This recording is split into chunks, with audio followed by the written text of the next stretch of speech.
everyone, I'm Diana Cox for the World Poker Tour, and we are here on day 3 of the Borgata Poker Open in Atlantic City. And right now I am joined with none other than Irv Gotti, Yes. the founder of Murder Founder, Inc. yes, Records, founder. the founder. Founder of All right, Murder Inc. Irv, you're no stranger here to the Borgata. How's it going for you? Well, I got about 150 averages up there, so I'm below average, but I'm fighting. I'm a fighter. I'm not going to put my chips in bad. So if they get my chips, they're going to have to get them with me having a good hand. I'm not going to do no idiot shit. Yeah. All right. Yesterday, I understand you had a player at your table who was known as your nemesis. You want to tell me a little bit about that guy?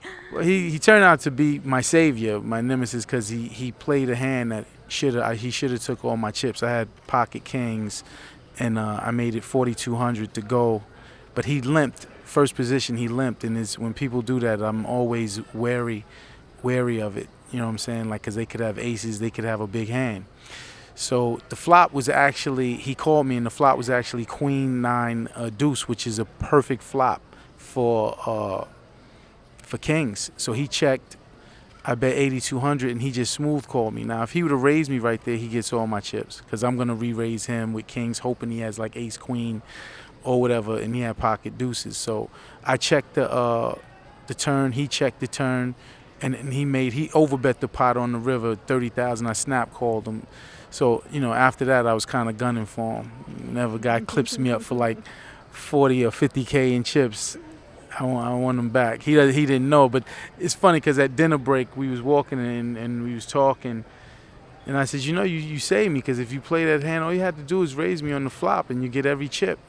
He says, yeah, but I was trying to trap you. I said, well, thank God you was trying to do whatever you was doing, because I would have been I'd have been walking out of here chipless.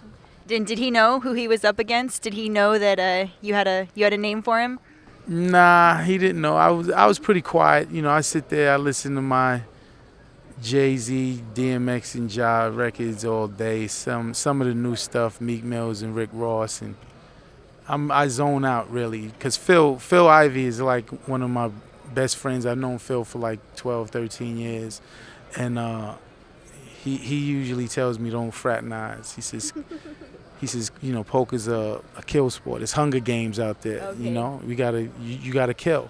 So he says, don't try and be cool with nobody or whatever, because when you're cool, you may try and play different or have a feeling for him like, oh, I don't want to take it. Nah, take his chips. So sit there. Usually I try not to talk, but I'm a people person, so I always end up talking. Is it hard for you to not be cool at the table? Right. When people talking to me, I'm a nice guy. I'm gonna be cool or whatever like that. And talk back to him, but Phil would be like, what are you doing? I'll show him my cards, which Phil will look at me like, why would you ever show your cards? Like, I had it. Like, he's like, never do that. He's heartless. Yeah. He's heartless. I remember one time I gave him a bad beat story. It was like a horrific bad beat story. He sat there, looked at me and said, it's gonna happen again, suck it up, and walked away. Wow. He had like no compassion, like, oh man, that was tough. He didn't care one bit. But you gotta understand, he probably been getting bad beats for the last 20 years or something. He was sneaking in the Atlantic City since he was 16. He'd been sneaking in here, man. He's a Jersey boy. So is this place for you just kind of like, is it kind of like your home game? Like, you're used to this place, you got your friends here, you got, Phil's used to this, you just come in here and feel comfortable? I actually have a nice home game back in the city. Shout out to New York City Poker, all my guys, and you know what I'm saying? Like, we get it on a daily basis and have a nice little home game, and they're all out here, so I'm totally at home. I know like probably a third of the field that's still here. And they all know me, and it's all good. Like, I feel like just how I'm a part of the music business, I'm a part of the poker community, and I just need to take one down. Right. Then I'll really be a part of it, right? Right. All right, you'll have made it big. Exactly. Right. All right, well, it's our pleasure to have you here. Last funny thing, I woke up this morning, my girl told me, come on, Seabiscuit, right? I was like, yo, when did I become your Seabiscuit? With Seabiscuit, when a person's your horse, you have to pay and put them in.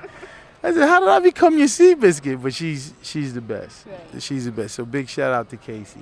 Well, we're hoping, of course, we would definitely love to see you go even farther than you've already gone. It's our pleasure to have you here. Yeah, Great talking to if I you. make the final table, my backer is gonna be here. It'll be fun. Oh. But that was hilarious to me. My girl woke up, called me Seabiscuit. All right, well, maybe we'll start calling you that too.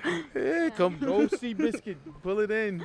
All right. Once again, everybody, Irv Gotti. I'm Diana Cox, and you're watching WPT.com.